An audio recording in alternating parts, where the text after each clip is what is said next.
Gold, trusted gold buyers. మీరు తాకట్టు పెట్టిన బంగారాన్ని విడిపించి ఈ రోజు ఉన్న మార్కెట్ ధరకు కొనబడను. మ్యామ్ నమస్తే అండి. నమస్తే. సో అసలు ఆడపిల్లకి రక్షణ ఏది అంటే ఇది $1 మిలియన్ క్వశ్చన్. సో ఎక్కడ జరుగుతుంది తప్పు? విద్యాలయాల్లో అసలు భద్రత ఉందా లేదా? ఏం చెప్తారు దీని గురించి? $1 మిలియన్ క్వశ్చన్ ఇది. ఎంత ఘోరమైన సంఘటన చూసాం మనమైతే. అవును. ఇక్కడ ఒక విషయం లక్ష్మి, నేను ఒకటే చెప్తున్నాను, ఎప్పుడు కూడా నేను అనేది ఒకటే. ఎందుకు ప్రియా చౌదరి అరుస్తుంది అని అంటే, మళ్ళీ ఎక్కువ మాట్లాడితే కరుస్తా కూడా. అవును, వాస్తవాలు నాకు తెలుసు కాబట్టి కొన్నిట్లు బయట పెట్టలేక, ఒకవేళ పెట్టిన జనం పట్టించుకోక, నా కళ్ళ ముందు ఎంతమందిని చూస్తున్నానో బలైపోయేటటువంటి వాళ్ళని చూసిన ఆవేదన నేను ఎక్కడ నేను వ్యక్తపరచాలి? ఎక్కడ వ్యక్తపరచాలి? జనం ముందే కదా. జనం ముందుగా ఎవరికి చెప్పాలి? గోడలకు చెప్పాలా నేను? లేకపోతే ఇంకెవరికైనా చెప్పాలా? సో ఇక్కడ విషయానికి వస్తే ఏంటి అనంటే, ఈ విషయంలో తల్లిదండ్రులతో కూడా చాలా తప్పు ఉంది. తల్లిదండ్రులది ఉంది, అలాగే పిల్లలది కూడా తప్పు ఉంది. కారణం ఏంటంటే, విద్యాలయాల్లో సెక్యూరిటీ లేకపోవడానికి కారణం both sides of the coin. One side of the coin parents అయితే, other side of the coin పిల్లలు. ఎట్లా అని అడుగు. పేరెంట్స్ వాళ్ళు ఫస్ట్ పిల్లల విషయం తీసుకుందాం. పేరెంట్స్ ఎంతో కష్టపడి రూపాయి కూడబెట్టుకొని, వాళ్ళు ఎన్నో త్యాగాలు చేసి, లేకపోతే వాళ్ళు అసలు పిల్లల కోసమే అని ఎంత ఏది చేసైనా సరే సంపాదించి నా బిడ్డల్ని ఒక దారిలో పెట్టాలి అనుకొని ఆ సంపాదన పంపిస్తూ ఉంటే, ఈ పిల్లలు ఎక్కడికి వాళ్ళ ప్లేస్ని వదిలి ఎంత దూరమో, ఎక్కడ క్వాలిటీ ఎడ్యుకేషన్ ఉందో, లేకపోతే ఎక్కడ చదివితే మా పిల్లలకు ఒక మంచి కెరీర్ ఉంటుందో అని బిడ్డల్ని నమ్మి పంపిస్తున్నారు పేరెంట్స్.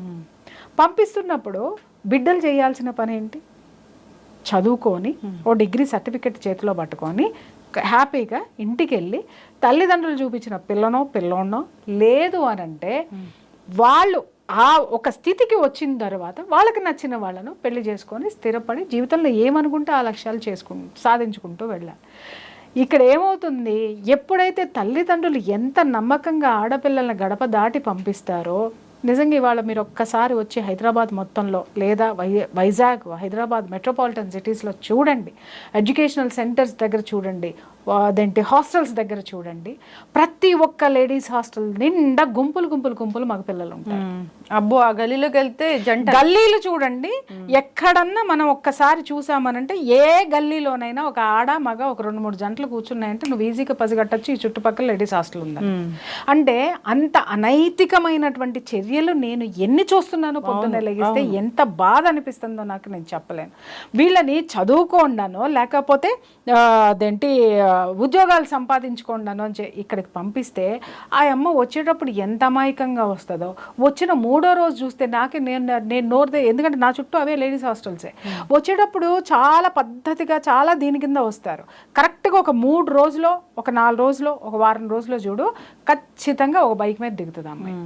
సరే, ఎవరో ఫ్రెండో లేకపోతే ఎవరో అమ్మాయిని ఎడ్యుకేషనల్ ఇన్స్టిట్యూషన్ దించాడని అనుకుందాం. ఒక 3 నెలలో 4 నెలలో తర్వాత వాడితో పంచాయతీలు వస్తాయి. ఏంది అని అంటే, ఇది నన్ను మోసం చేసిందండి అంటే, అందరు ఆడపిల్లల్ని నేను అనట్లేదు, అందరు పేరెంట్స్ని అనుమానించమని కాదు, జరిగే తతంగాలు ఇక్కడ. కొంతమంది ఆడపిల్లల యొక్క యాటిట్యూడ్ నేను చెప్తున్నాను. మాట్లాడతారు, అసలు వీళ్ళని పంపించేది ఎందుకమ్మా? ఎందుకంటే ఎన్నో పంచాయతీలు, ఇదిగో మా మేడం ఇక్కడే ఉంది కాబట్టి మీ పంచాయతీ తీరుతుంది రండి అని అక్కడ ఉన్న చుట్టుపక్కల ఉన్న వాళ్ళందరూ ఆ కేసులు నాకు తీసుకొస్తున్నారు కాబట్టి నేను చెప్తున్నాను. నేను ఈ విషయం వింటే ఏంటి అని అంటే, మేడం ఇదిగో అదేంటి నాకు పరిచయం అయింది మేడం. ఎక్కడ పరిచయం అయిందంటే, ఒకడేమో సూపర్ మార్కెట్లో పరిచయం అయింది అంటాడు, ఒకడేమో బేకరీలో పరిచయం అయిందంటే, ఎక్కడా కూడా వీళ్ళు పని చేసే చోట కానీ ఇంకొక చోట కానీ పరిచయం అయిన చాలా తక్కువ. లేదు అని అంటే, బస్సులో వచ్చేటప్పుడు పరిచయం అండి, నంబర్లు ఇచ్చిపుచ్చుకున్నామండి, అట్లా హలో అంటే హలో అయిందండి, ఇదిగో ఇప్పటి వరకు నేను ఇంత ఖర్చు పెట్టానండి, ఇప్పుడు ఇంకొకటితో తిరుగుతుందండి. ఏమ్మా ఏంటిది అని అంటేను, అవును మేడం నేను ఖర్చు పెట్టమన్నానా అని కొంతమంది చెప్తే, కొంతమంది అసలు ఈడెవడో నాకే తెలియదు అని అంటే వాడు మొత్తం ఫోన్పేలు గూగుల్ పేలు చూపిస్తాడు. నాకు అవసరమై నేను తీసుకున్నానండి.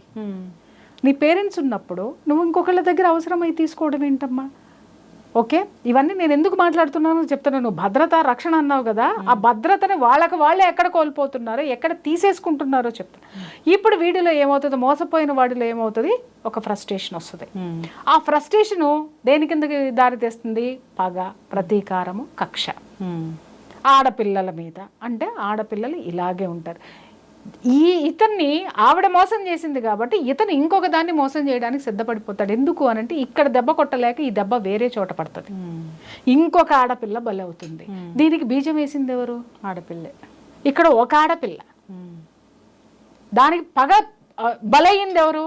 ఇంకొక ఆడపిల్ల. సరే, అవి పక్కన పెట్టండి.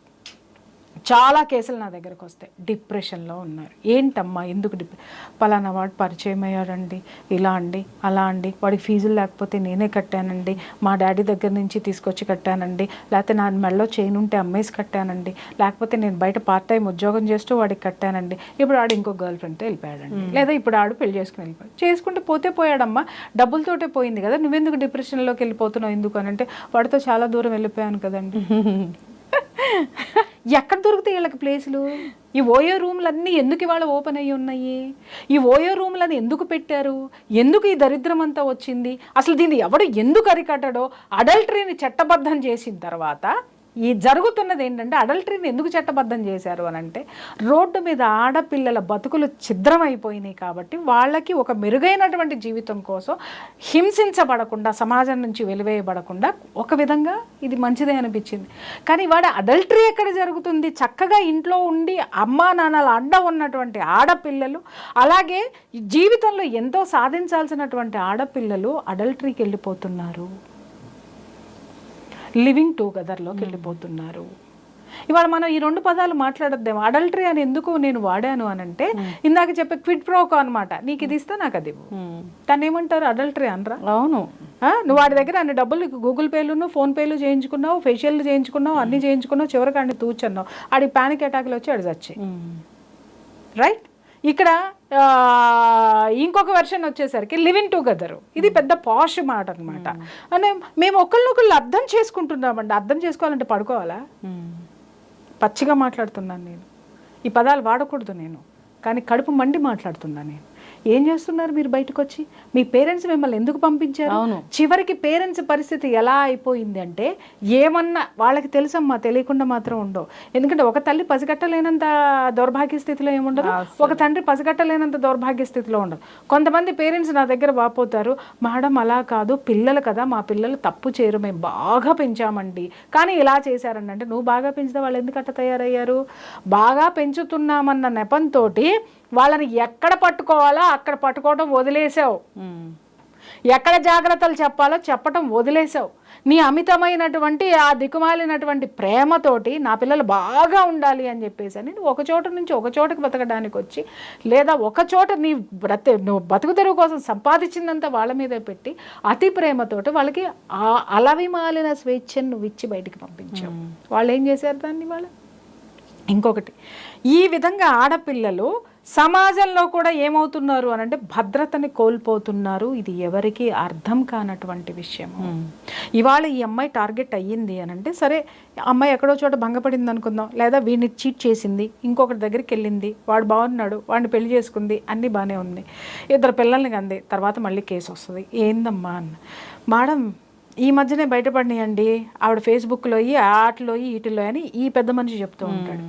అదేంట్రా పెళ్ళికి ముందు ఎతకలేదా అని అంటే, పెళ్ళికి ముందు ఎతకలేదండి, నేను నమ్మాను ఆవిడ్ని. మరి ఇప్పుడు ఎందుకు ఎతికావు అని అంటే, ఆవిడ ద్వారా డౌట్ వచ్చిందండి. ఎందుకంటే పెళ్ళి 2 పిల్లలు పుట్టిన తర్వాత ఈడికి దీని మీద మోసిపోతుంది, ఇంకో దాని మీద మోసి వచ్చేసరికి ఇదేంటి అనేది దీని చరిత్ర వాడు బయటికి తీస్తాడు. అప్పుడు ఫేస్బుక్లు వస్తాయి. అంతకుముందు ఫేస్బుక్లు తెలియవా? తెలుసు. తెలియవని తెలియకుండా ఉన్న దాన్ని ఏమంటారు, అంత ప్రవరాఖ్యులు ఇక్కడ ఎవరు లేడు. వాడికి అన్నీ తెలుసు.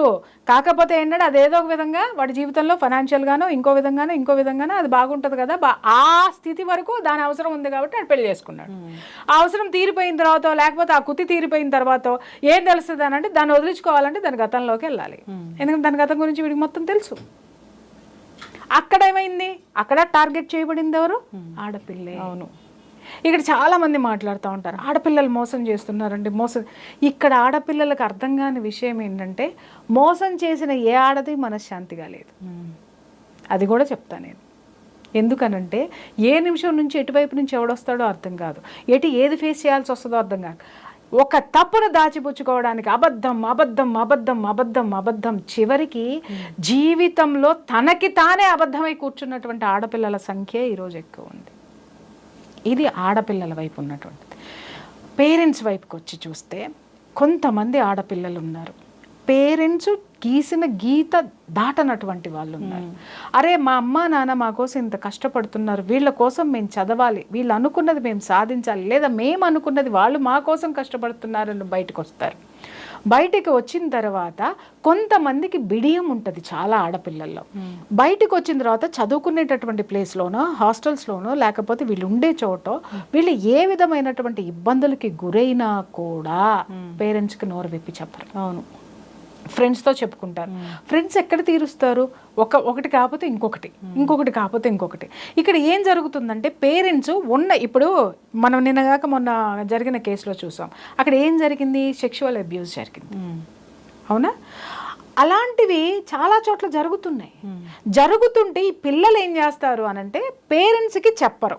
చెప్పడానికి పేరెంట్స్కి వాళ్ళకి మధ్య ఉన్న ఒక సన్నటి లేయరు వాళ్ళకి అడ్డం పెట్టేస్తుంది. ఇక్కడ ఏమవుతుంది, ఈ ప్లేస్లో కరెక్ట్గా అదే మూమెంట్లో ఎవడో ఒకటి తగులుతాడు.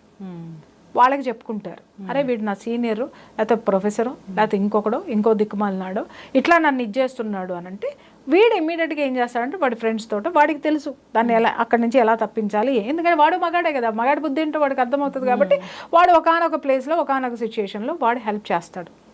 ఇంకంతే, వాడు ఎదవా చూడరు, వాడు ఎవడో చూడ్డో, వీడు నన్ను కాపాడేశాడు కాబట్టి వీడు నా హీరో నా జీవితంలో. తర్వాత ఇక్కడికి వచ్చేసరికి పేరెంట్స్ వెర్షన్కి వచ్చేసరికి ఇదేమన్నా పంచాయతీలు అయినాయి అనుకుందాం. పంచాయతీలు అయిన తర్వాత వీళ్ళు పేరెంట్స్తో చేసేటటువంటి ఆర్గ్యుమెంట్ ఏంటి అని అంటే, అమ్మ వాడు మంచివాడు కాదు, మేము ఎంక్వైరీ చేసాం, నీ దగ్గర మాత్రమే అట్లా ఉన్నాడు, వాడు నీకు సరితోగడో, ఇది ఉండదు. కానీ వాళ్ళ ఉద్దేశాలు ఇవంటి పిల్లలు ఎంత మాత్రం నమ్మరు. కారణం ఏంటి అని అంటే వాళ్ళలో ఒకటే, వాడు ఒకానొక సిచ్యుయేషన్లో ఆమెను కాపాడాడు దేవుడి కంటే ఎక్కువ. అతని గతం ఏంటో లేకపోతే అతను other side of the coin ఏంటో తెలీదు. ఎందుకంటే ఒక మంచితనం అనేది ఇక్కడ అమ్మాయి చూసింది. ఒక ఇప్పుడు ఆపదలో ఉన్నప్పుడు ఎవడొచ్చి కుష్టాడొచ్చి నీకు మంచినీళ్ళు పోసినా వాడు దేవుడే. నీకు నీళ్ళు తాగనని నువ్వు అనవు కదా, ప్రాణం నిలవాలి, అలాగే అప్పుడు మానం నిలవాలి. తర్వాత లేదా అక్కడ ఏదో ఆ సిచ్యుయేషన్ నుంచి బయటపడాలి. అప్పుడు ఎవరైతే వచ్చి కాపాడేస్తాడో వాడు హీరో. ఇంకా వాడేం చేస్తాడు, ఆ పిక్చర్నే ఇచ్చుకుంటూ పోతాడు, అదే పిక్చర్ ఇచ్చుకుంటూ పోతాడు. మనం ఎంత చెప్పినా ఆడపిల్లలు వినరంటే వినరు. ఇక్కడ పేరెంట్స్ ఆలోచించాల్సినటువంటి విషయం ఏంటి అని అంటే, అరే ఏ సిచ్యుయేషన్లో వీళ్ళ పేరెంట్స్ తోటి ఏం ఆర్గ్యూ చేస్తారంటే, మీకేం తెలుసు, మేము మీతో చెప్పుకోలేనటువంటి విషయాలు చాలా ఉంటాయి. అలాంటి సిచ్యుయేషన్లో వీడు నాకు హెల్ప్ చేశాడు కాబట్టి వీడికంటే గొప్పవాడు ఈ ప్రపంచంలో ఎవడు ఉండడంతే. మీరు తీసుకొచ్చి చేసేవాడు ఎవడైనా మమ్మల్ని ఆదుకుంటాడని మాకేంటి గ్యారంటీ అంటాడు. ఎందుకంటే గ్యారంటీ ఇక్కడ చూశారు కాబట్టి. పేరెంట్స్ ఏం చూస్తారు, భవిష్యత్తు గ్యారంటీ చూస్తారు, సిచ్యుయేషన్స్ గ్యారంటీ చూడరు. భవిష్యత్తులో నా పిల్ల ఆర్థికంగా కానీ లేకపోతే ఇంకొక విధంగా కానీ ఫైనాన్షియల్ పరంగా కానీ కుటుంబ పరంగా కానీ సామాజిక పరంగా కానీ ఎంత స్ట్రాంగ్గా ఉన్న ఫ్యామిలీకి ఇస్తే ఎంత స్ట్రాంగ్గా ఉంటుంది అనేటటువంటి స్థితిగతుల్ని వీళ్ళు చూస్తారు. వాళ్ళేంటి పాస్ట్లో వాడు ఏమి ఆదుకున్నాడో దాన్నే భవిష్యత్తుకి నడిపిద్దామని చూస్తారు. ఎప్పటికప్పుడు ఇలాంటి వ్యవహారాలు మీ జీవితంలోకి రావు. హీరోలాగా అతను వచ్చి కాపాడను. ఒకే ఒక ఇన్సిడెంట్స్ వాళ్ళని వీళ్ళని అటాచ్ చేసి అవతల పడేస్తాయి. ఇదే పిల్లలు, ఇలాంటి పిల్లలు ఏం చేస్తారు, సరే ఎవరు రాలేదు, ఎవరు కాపాడే వాళ్ళు ఎవరు లేరు, చేతులు ఎత్తేసారు. ఆ టైంలోనైనా సరే పేరెంట్స్కి చెబుతారా అని అంటే చెప్పరు. అటు పేరెంట్స్కి చెబితే ఏంటి అంటే, అమ్మో నా మీద ఇంత డబ్బు ఖర్చు పెట్టారు, మా పేరెంట్స్ నేనంటే చాలా ఇది అవుతున్నారు, ఇప్పుడు నేను ఏదన్నా చేస్తే చదువు ఆపిచ్చేసి తీసుకెళ్ళిపోతారు, ఇప్పుడు నా కెరీర్ ఏమైపోతుంది, అలాగే నా పేరెంట్స్ని జనం ఏమనుకుంటారు అంటే బంధువులు ఏమనుకుంటారు, సమాజం ఏమనుకుంటుంది, నేను వెళ్ళిపోతే ఏం ఫీల్ అవుతారో అని చెప్పేసి కుమిలి ఏడ్చి డిప్రెషన్లోకి వెళ్ళిపోయి ఎటూ కాకుండా అయిపోయి నలిగిపోయేటటువంటి ఆడపిల్లల సంఖ్య కొంత ఉంటే, కొంతమంది ఆడపిల్లలు పేరెంట్స్కి చెప్పలేక లోపల దాచుకోలేక, అలాగే పేరెంట్స్ వైపు other side of the parents coin వైపుకి మనం వస్తే, వాళ్ళు ఒకవేళ పిల్లలు ఎప్పుడైనా చెప్పారు అనుకుందాం, అమ్మ ఇట్లా ప్రొఫెసర్ ఉన్నాడు వాడు సతాయిస్తున్నాడు, వీళ్ళు ఏం చేస్తారంటే డీప్గా వెళ్ళి చెప్పరు, పేరెంట్స్ హర్ట్ అవుతారు. వాడితో తలకాయ నొప్పి ఉందమ్మా అని అంటే ఎమ్మటే అవునా అట్లా ఉందా, సరే వేరే ఎవరైనా ఉన్నారేమో వాళ్ళతో చెప్పు, వాళ్ళతో జాగ్రత్తగా ఉండు, ఇంకెంతలేమ్మా 2 సంవత్సరాలే కదా, ఇంకెంతలేమ్మా 6 నెలలే కదా, ఇంకెంతలేమ్మా 4 సంవత్సరాలే కదా, అయ్యో ఇంత కట్టామే ఇవన్నీ దండగైపోతాయి, ఎటాగొట్ట ఏదో ఒకటి ఉంటుంది కదా చూసుకో ఓర్చుకో, ఇలాంటివి చెప్పేటటువంటి పేరెంట్స్ సంఖ్య కూడా చాలా ఎక్కువ ఉంది. అంటే వాళ్ళకి కనిపించేది ఏంటి, సరే ఆ పిల్ల మళ్ళీ చెప్పాలంటే ఫస్ట్ టైం ఏమో ఓర్చుకో, లేకపోతే సాధ్యమైనంత బయటపడు.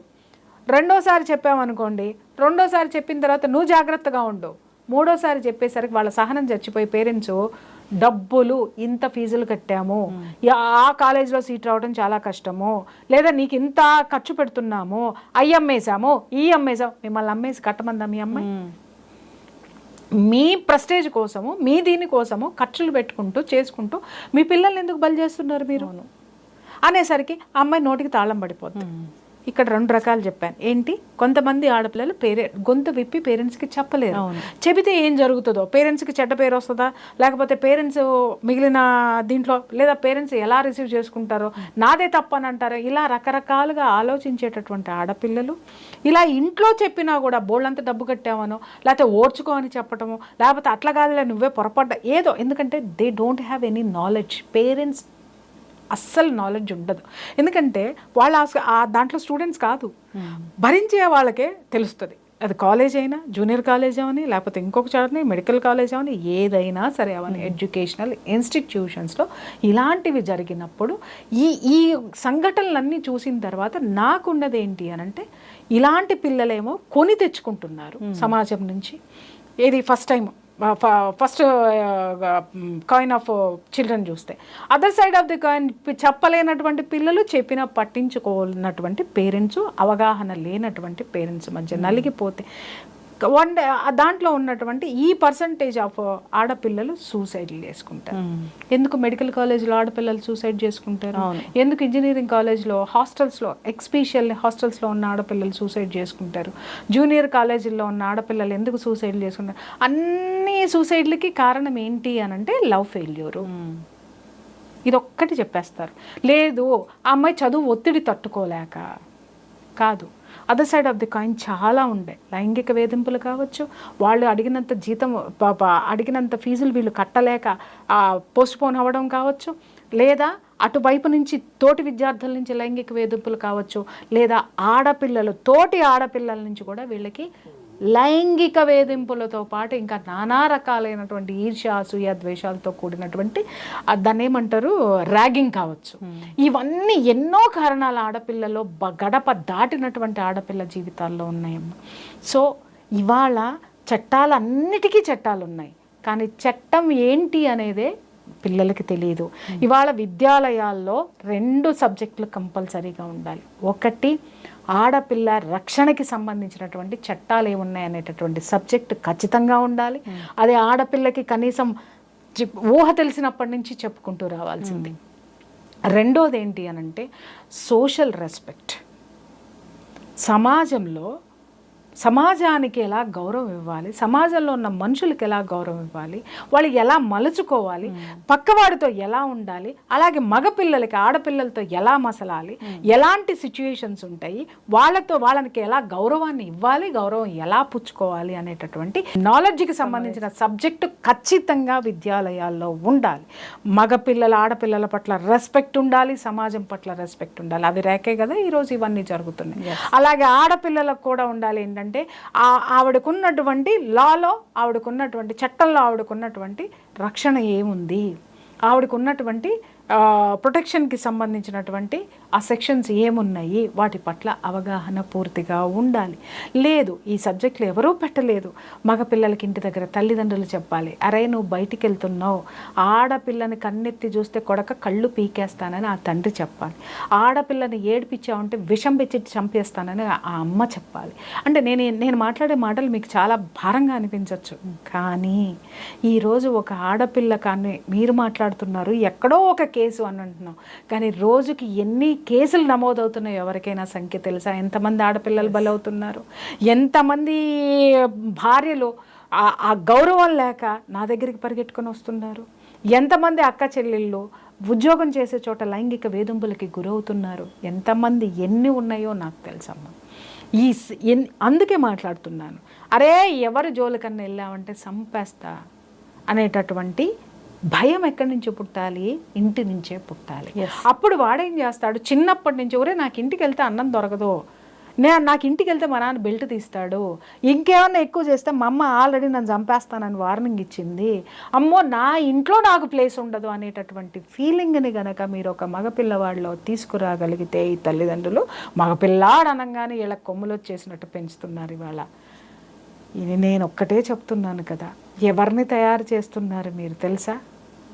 ఎవరిని తయారు చేస్తున్నారు?